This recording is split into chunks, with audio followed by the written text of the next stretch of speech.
Well, welcome back to Meeting the Ryanites, a series where we explore the strange and rather cultic group around Ryan Burkowski. Today, I have one of the founding members, probably lesser known among the general community of Ryanites, perhaps, as Boaz Dernlan. Well, welcome, Boaz. Thank you, Taylor. Okay. So, Boaz, we're now on episode 4. I understand that you haven't watched all the episodes, but you have been loosely tracking with what's going on. Yes, I haven't watched the last episodes, mainly so that it wouldn't influence anything I had to say today. So that the whole larger tapestry could come together, even if I end up contradicting other episodes. Well, that's kind of I think there already has been contradiction, as we're going to see with episode 3 and with Nathan, which at the time of filming is not out yet. But by the time this video is out, it will most definitely be out. Good. That contradiction does seem to be rather core to the Ryanites. It is, and we can touch on that a little bit later. But first of all, you're a junior, right? Right. All right. How did you come to NSA, and where are you from? I came to NSA in the fall of 2023 from Fairhope, Alabama. Sweet home, Alabama. Indeed. Although this part of Alabama really isn't as southern as the rest of Alabama. Is it on the northern end? Oh, this is on the southern end. Oh, this is on the down southern by Mobile Bay. Yeah, that's more. It's more like Snowbird, Alabama. Oh, right. It's a little closer in culture, probably to like the bulk of Florida, than it would be toward the actual South. See, I have yet to visit the actual South, so that means nothing to me. The actual South is north of Fairhope, Alabama. South is north. The deep South is further north. Deep South, deep fried chicken. Anyway. Exactly. Boaz, so you're from Alabama. You came here 2022, you say? 23. 23. What brought you to NSA? Did you always want to come here? Was it a last-minute decision? Were you forced to come here against your will? Did Longshore track you down? Not forced, although it would have been neat to encounter Longshore before NSA. Longshore in the woods. Like a lot of Ryanites, I myself am also a Rignite. And before I came to NSA, I actually had an encounter with Dr. Rigney. It was probably a couple summers before I came out here, but I ran into him at the ACCS conference for that summer. And he tried to recruit me to Bethlehem College and Seminary. Oh, it was around that time in his life. It was. It was before he made the switch. Sad. And what's neat is we both ended up at NSA the same year, which is really neat. But NSA had always been on my radar. My dad's always been involved in classical Christian education as a headmaster or working for the ACCS with those kind of things. Did you grow up classically trained? I did. Homeschooled for a bit. Was at several different classical Christian schools, both of which had their own virtues and vices. I could see that within different schools. Nice. So NSA was just an easy, quick decision to come to. It was. I applied to several other places, but really my heart had been set on NSA from the beginning. Very nice. I came out to tour the year before I applied, and I sat in on one of Dr. Mack's political economics classes. And it was at his house. Everyone was drinking tea around the fire, just having some really intense, good discussion. And I thought, this is the kind of school I want to be at. It's because of the tea. Of course. Naturally. No coffee. I've never been a coffee drinker. But, hey, props to you. A lot of people told me that I would fall within the first year of my time at NSA. You're going to be my new role model now, because my parents keep telling me that. And then when I said that's not true, they said wait till you have kids. That's a good point. Yeah, I've yet to fall though. So you've yet to fall. When you have kids, let me know how it's going. I will. I've seen some people who've removed themselves from the coffee realm temporarily, and it looked like they were living in death. There's nothing wrong with coffee. Coffee's a great drink. It's starting to grow on me as something I like. However, the unhealthy aspect would be a dependence on coffee. It is, yeah. If you can't get through your day without drinking coffee, it's unhealthy. It's true. And It's a I think vice. that's where I would draw the line. Right, so it's the stomach controlling the head. Right. Right. It'd be an intemperance in the body. So what was freshman year like for you? Just coming in, I mean, from what I know of your class, and put this in perspective, as I say it, like this year's freshman class, not crazy, I would say quirky. Our freshman class, actually pretty well-rounded. We had some very crazy individuals. That's debatable. It's debatable. Okay, it would be time. Bywater was crazy. It was. And then a lot of other people were a little less crazy. That's true. I think every class has those elements within it. But your guys' class, you started something collectively. There's a lot of you that started this group, which is now known as the Ryanites, the Populi Revival, Ryanites. Ryan kind of detailed that all out for us. Right. And what's unique about that is it's continuing. It has a legacy and it has a name. It does. Why do you think that is? What kind of set you guys' class apart so differently and perhaps it's not due to the craziness that you started a group, you had the people willing to start a group, and then continue that group for at this point 3 years? I think what happened was that we reached a critical mass of people with the Ryanite spirit. So the spirit of Ryanism can always be found in all sorts of classes. For instance, it was found in the class before us. Interesting. And at some point, I'll speak about a bit more about the history of the Ryanites. Okay. But with our class, it reached a sort of critical mass that allowed it to continue into future years. A lot of times with these sorts of groups, they end up turning inwards on themselves and dissolving. Yeah. However, we had enough people committed to the idea that it was able to continue. Interesting. Do you think it's going to continue after you guys graduate and so on and so forth? I think so. It won't continue forever, though. No, I think some people I think among the Ryanites would say Ryanites as a group, as a name itself, is going to come and pass as you guys graduate, but the spirit of it is what's more important, and other groups will form. I would agree to that. Yeah. Right. However, even that spirit itself has an end. What do you mean by that? The end of the Ryanites is the end of the Ryanites. What does that mean? I use the word end there in two different ways. What does that mean? So the telos, or the purpose, or the final cause of the Ryanites is that the Ryanites no longer exist. Oh, really? So the point of the Ryanites is to make sure there are no more Ryanites. But not in a simple way. It's the diffusion of the spirit throughout the whole, such that you can no longer differentiate a Ryanite from a non-Ryanite. So in other sense, the Ryanites come to an end when there are enough Ryanites. When everyone's a Ryanite, then no one's a Ryanite. Exactly. So the purpose of the Ryanite is to eventually reach this even greater critical mass at this point. Right. And the way that happens is very interesting. The structure of society is covenantal. Okay. Right. That's a big statement. We need to unpack that. We're going to covenants. Let's go back to Adam was in the garden.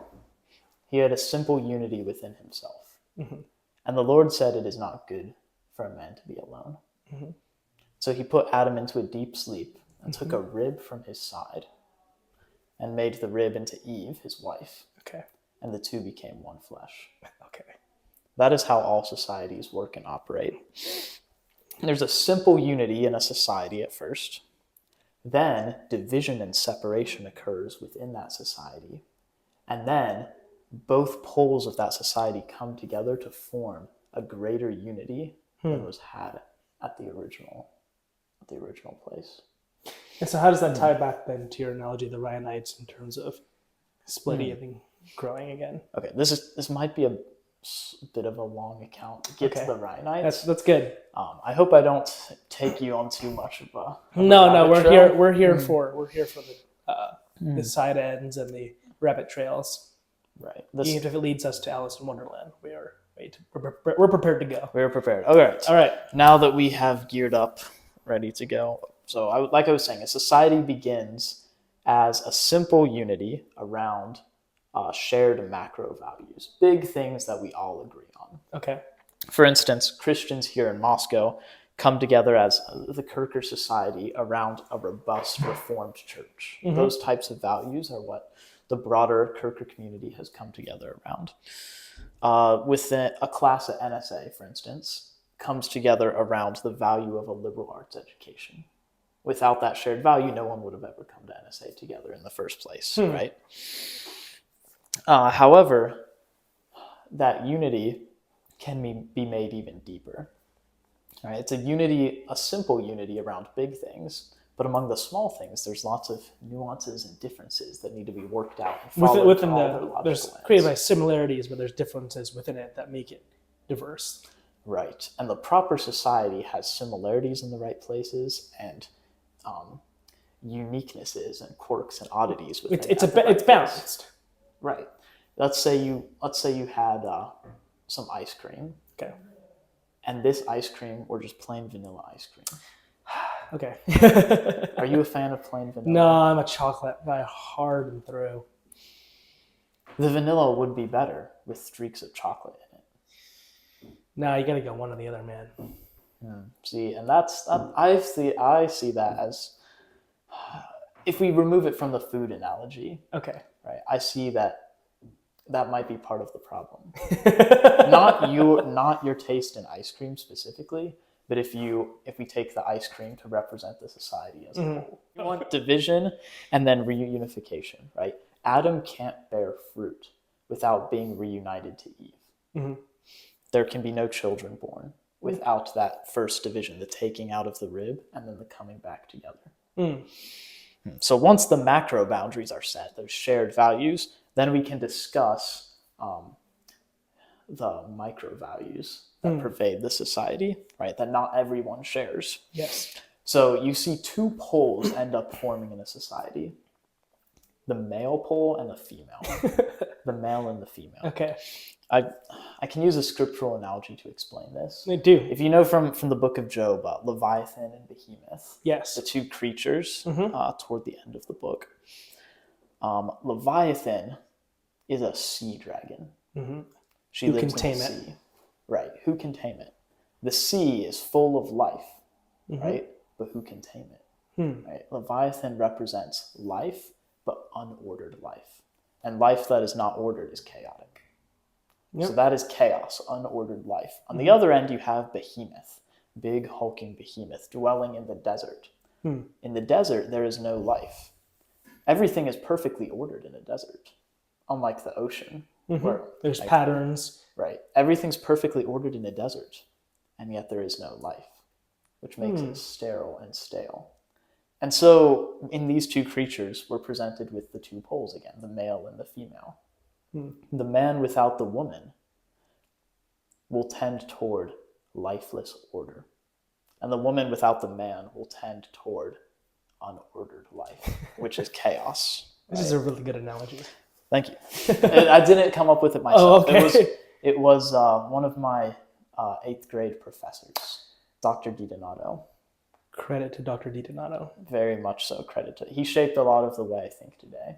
Excellent. So all credit to Dr. DiDonato there for that one. So as you're saying, there's these two poles which let's complement each other. We'll clarify what's going on here. Okay. Go ahead and So you're saying that there's these two poles here. There's the male and female, and they're both equal and they're both important together, working together and being together, because one without the other results in either chaos or lifelessness. Indeed. Yes. So that's where we're at right now. Okay. And I'm saying that you find those two poles form in every society. Right? The male side of the society emphasizes peace and stability, and the female side, right? The male side emphasizes peace, stability. It focuses more on external debates outside of the community with other communities with opposing macro values. The female side of the community emphasizes argumentation and change and is more focused on internal debates rather than external. Yeah. And you can see this in the structure of a home. The man is outward focused, the woman is inward focused. Dr. Rigney talks exactly about this. Term 4. You'll see that Dr. Rigney has also had a profoundly... This is a very This is a very Ryyanite analysis of the matter, I think. I think so. And I think that type of Ryyanite analysis is part of the essence of Ryanism, even for those Ryanites who are not Ryanites. The few. Right. So, which side is the Ryanites? If you look at kind of three levels here, we're looking for the Ryanite spirit in three levels. Okay. First would be the current junior class, the class of 27 as a whole. Second would be NSA, the whole student body. Okay. And third would be the Kirker community as a whole. So we go from small to large. Right. And I would say the Ryanite spirit can be found in all three levels. Okay. So which pole are the Ryanites, the male or the female? I don't know. It seems to be an interview about you. What do you think? I will argue that the Ryanites represent the female pole. Interesting. Of Because the community. The community of NSA or the community within this junior body? What do you mean by that? At first, it was only the community within the junior body. Okay. Because that's where the Ryanites But you think began. it's expanded? I think the Ryanites as an institution, if you can use the word institution to refer to the Ryanites, have expanded into other classes. What would you say if someone came here and challenged that and said, well, is that because the women in the group are leading too much, or they say that or on the converse that the male leaders are being too woman-like in that? Or would you say that's not even the point? The point of the analogy isn't necessarily to talk about individual people within it. But there's leaders. I don't mean to say that the Ryanite leaders are effeminate. Okay, because you are one of those people. Exactly. And I'm not effeminate. Clearly not. And I don't mean to say that women who are not Ryanites are too masculine. Right? It's more of a two groups of the whole that form. One of them is a male group, the other is female. Right? When you have two magnets, you have a male and a female, they come together. Or you have a seat belt, right? The male and the female, they come together. This is something that's found all throughout the whole cosmos. Okay. This is kind of one of those fundamental structures, the male-female dichotomy. Maybe this is getting a little too abstract. No. I think my question would then be: is it almost? Are you trying to make the analogy then that the Ryan, just as the church is the wife to Christ, is the Ryanite play a similar, so not like wife-like role to a different body, but is that in that vein? Is that kind of what you're talking about? I would say with the proper, right? Adam was a simple man by himself. There was the division and reunification with his rib, now wife, Eve, right? Adam and Eve together. And so I would say in the society of NSA, you'll see those divides form, right? You'll have a male, like the male group of people, the female group, not speaking of the sex of any individual people within that group, but the group as a whole. And if they come together and can work together, that's when the society will be at its best. But yeah. But anyway, as you're saying, how this connects back to the three different levels of community. Right. So first it started with the class of 27. The class before us had that Ryanite spirit, right? A group of students who were outside the common mold, right? The rib that had been removed. And they came together to host Sabbath dinners, welcome people that didn't have a place they were people who had been divided from the main society. And those divisions aren't always bad. They're a natural part of the way that life works. The pros of that kind of thing are that that kind of separation from the whole allows you to see the flaws of the whole, the flaws of the regulars more clearly. And you can work to spark new life into a society that's growing stale, right? That's the role of the female end. The cons are any kind of separation like that can easily develop a victim or a can't do it mindset where the essence of the group becomes being the outcast group, right? And that it needs to be avoided at all costs, right? Where if the core identity becomes being separate from the man, the man and the woman will never bear fruit for obvious reasons, right? But the Ryanite, that didn't happen with this particular instantiation of the Ryanite spirit that began in our class.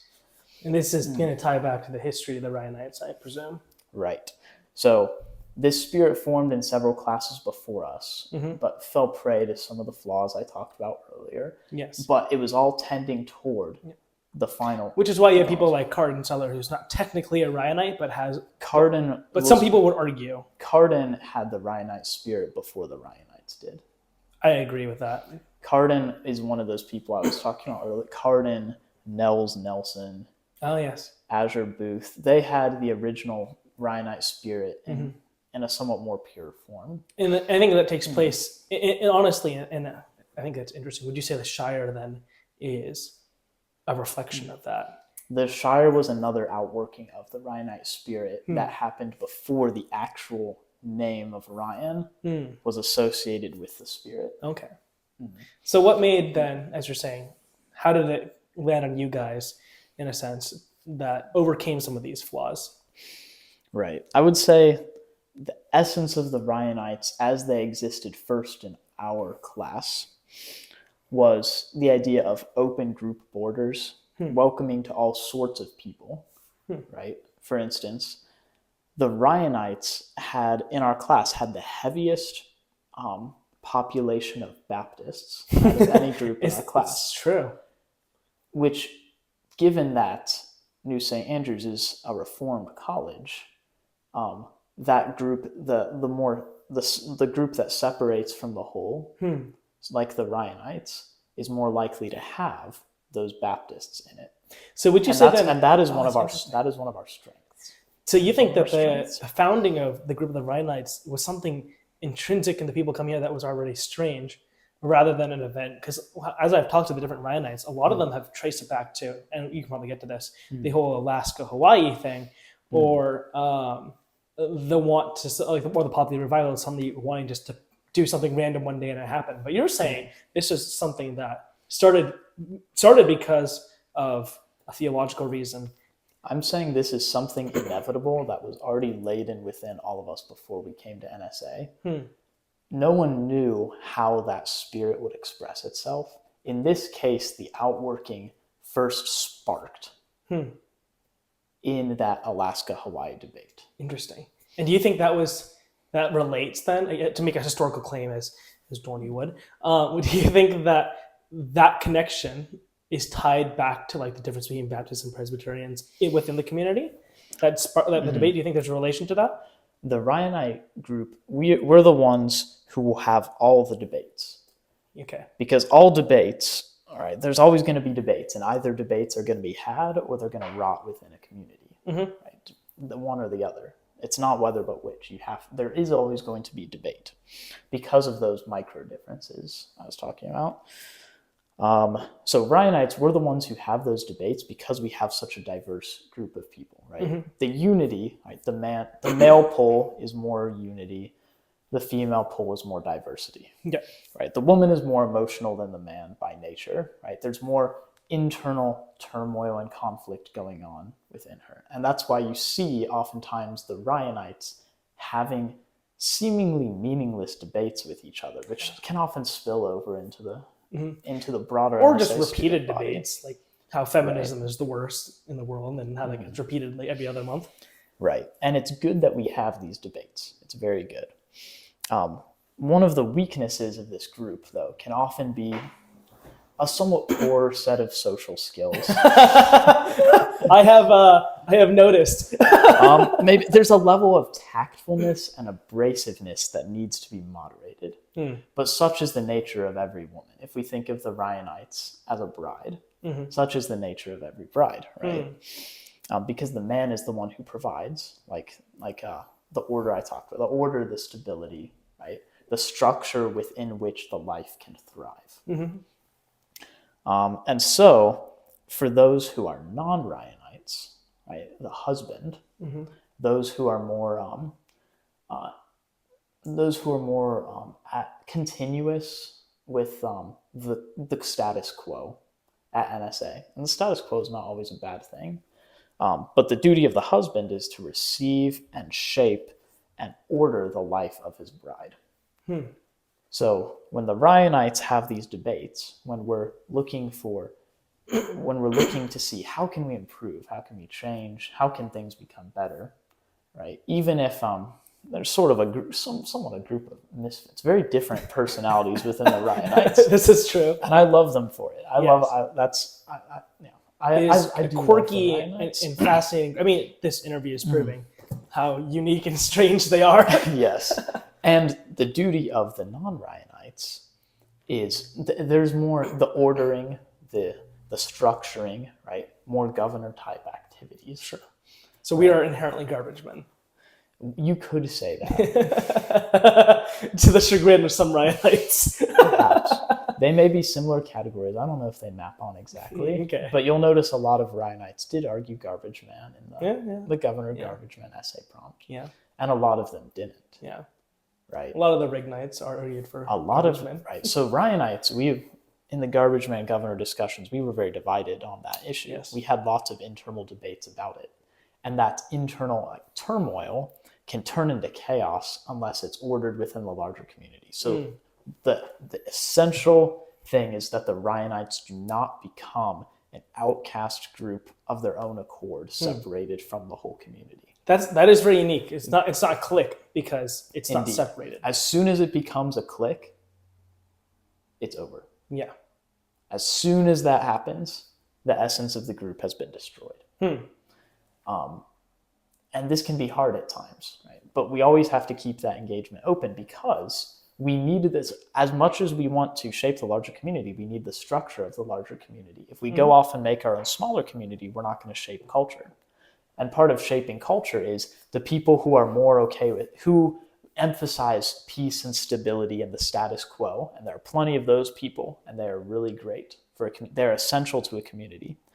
Those people need to take the life and ideas and the cultural reformation that the Ryanites bring to the table and integrate that with the whole. Right, you have the whole and the parts have to be integrated. Interesting. So then, if you're saying that as you're putting it, the Ryanites, the bride, and the non-Ryanites in the greater community of the school, and so therefore is the husband in a sense, then should people try to become Ryanites, or is there should people essentially try to become more Ryanites? Like there have been some people asking, hey, can I join? After watching a couple of these interviews, right. Hey, can I join the group? What does that entail? Is that a good idea? If you were asking, can I join the Ryanites? You are a Ryanite, right? If you are a Ryanite, if you have that Ryanite spirit, don't hide your Ryanism, and we won't be a hindrance to that. Right? We may correct it if it goes overboard, as you're saying, with too much chaos. But. Exactly. If you're not a Ryanite, don't seek to become one. And I mean a Ryanite in spirit. Right? Maybe you don't have the name applied to you, but you're still a Ryanite. But if you're not a Ryanite by spirit, don't seek to become one. You're part of the male end of the society and not the female end. And both are needed. Right? The eye can't say to the hand, I have no need of you. Right? And likewise, the hand can't say to the eye, I have no need of you.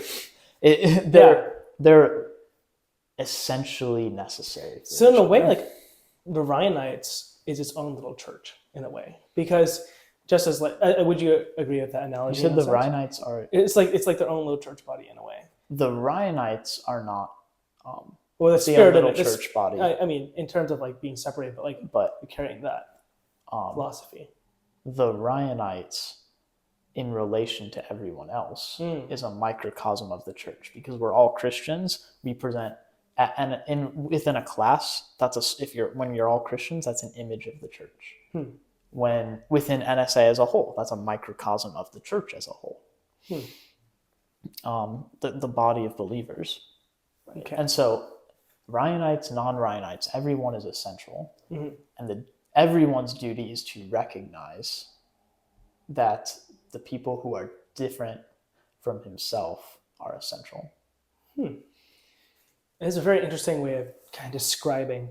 I know it's a very heady philosophical. It's actually a very Boaz way of thinking about this, considering discussions. I think what's been really helpful for me, and hopefully for other Ryanites who may watch this, is understanding the difference between some of the major players. I mean, everyone's a major player in the Ryanites, but at least some of the founders, and it explains a lot of differences within the group. Right? You have Ryan with his philosophy coming in. He was like, I think he's closer in similar vein with thinking of you, of it being a group that kind of came together to form this community that want to get stuff done. It's like Ryan phrased it. He's like, there's some people that come here that's like, oh, I'm going to have a. I actually like how you phrase this, because not many people have done that this so far. But talking about the other end of the people that are here and praise. I think Nathan's the only one that had made some mention of that. The Ryanites, the non-Ryanites are just as important as the Ryanites. Absolutely, yeah. And the Ryanites are the spirit of seeing the gaps, seeing what needs to be filled, seeing where the culture needs to be shaped, the culture of the class, the culture of NSA, the culture of the whole Quaker community, like those layers, like the onion I talked about. Oh, yes. And that's what someone with a Ryanite spirit is good at doing. Some people are good at taking that life and ordering it and structuring it. They are very good at keeping the peace, keeping the status quo as it is. And those sorts of people need to see that the Ryanites are not people separate from them, but they're part of their own body, and that everyone brings something to the table, and their job as governor types is to unify. So as a Ryanite, or to reference the other Ryanites, should we go around calling ourselves Ryanites? Is that like a befitting title to be calling ourselves because it gives the connotation that there's a clique or there's a cult or there's something weird. Like, should we go around calling ourselves Ryanites or mentioning that like we have these group chats and we do this? Is that appropriate? I think that's a good thing. There's always going to be little platoons within any society, right? Smaller groups of people within a larger whole, right? A hierarchical structure. And so having other groups is not a bad thing, right? You don't have to spend your time equally with every person at NSA. You spend your time with the people God has placed in your life. In the case of the Ryanites, those would be the other Ryanites. And so calling ourselves the Ryanites is equally valid as people in Jericho adopting the name Jericho, or people in Ashdown proudly representing Ashdown. We don't consider you to be divisive, though I'm in Jericho. Not many Jericho men are in the Ryanites, which is very interesting. Yeah, there's a lot of, I'd say majority. Would you say the majority Malta for men? I'm not sure. I know Ashdown. Ashdown has quite a few number within the Ryanites, both men and women. Yeah, it would be interesting to do a demographic study of the Ryanites. I need to find that whoever I interview next will be, because most of the Ryanite leaders are Rignites. This is true. I think that's an established fact. There are majority Rignites. Are you a Rignite? I'm a Rignite. Very good. And a Dornite. Good. Okay. Which is interesting because we have a mix of Dorney and Schlecht people. That's more nebulous. Which is very good. It explains some of the conflict and how people argue within the group, for sure. Right. And those kind of conflicts aren't bad, because within the Ryanites, as its own society, you'll also see the male and female poles develop. Yeah. It's a fractal all the way down. What's that? It's like the Mandelbrot set, right? It's a fractal all the way. Society is a fractal all the way down, just like the Mandelbrot set. Yeah. Right, starting with the whole Quaker community, NSA as a subgroup, Ryanites as a subgroup, and within Ryanites an individual family, like myself and my wife. Obviously, you can see the male and female. Yeah, we hope we can. And then even further, within the soul of the individual man himself, there are always going to be those two poles. The contemplative and the active poles, and the reconciliation. First within your own soul. So that there's life and growth and then things done and being on a mission, right? Exactly. Life set on a structured, ordered mission. Well, to keep the structured, ordered mission and the continuation of these fractals to form, what have the Ryanites done in recent history to continue to further this mission, right? Like at the end of Ryanites, as you're saying, is so that there are no more Ryanites. How have the Ryanites begin to do this? Not in the sense of them like not doing anything, but how do they move towards in that direction? And how do they plan to do it in the future, especially when some of the original founders decide to leave? Right. We want to create greater unity within our class and greater unity within the school as a whole. And ultimately, we want that to spill over into just Christians in the community as a whole. Do you think there'll have to be another leader like Ryan or other leaders like other founders like you, Surehouse, and a few other people? Other leaders will arise in classes below us. I think we're already seeing an example of that the fact that this podcast exists. It would be hard to choose for me or anyone else involved in my channel, which is no one, to fill those shoes, mainly because I definitely look up to Ryan a lot. And second of all, if you're not existent, you don't have shoes. So Right. It would be difficult. And we've hosted rig initiation. Yeah. Right? The Ryanites, who are also Rignites, that specific demographic, hosted rig initiation for the freshmen because we want the freshmen to be integrated with the classes above them. Yeah, because you played a big role in that. Oh, thank you. We want people to be in these different, as you're saying, these different ecosystems and communities. Some of them may fall into the Ryanites, and some of them may not. But in other words, like the Ryanites are acting a little bit in the backstage of things and trying to you're the guys like almost the Harry Potter sorting hat, Right? The catalyst for it, at least. And when people look at NSA, the external face of NSA will usually be the male pole because they're more externally focused, and the Ryanites or do things more to build up the household on the inside. Not that the man doesn't do that, right? The woman does that under the husband's authority, under his headship.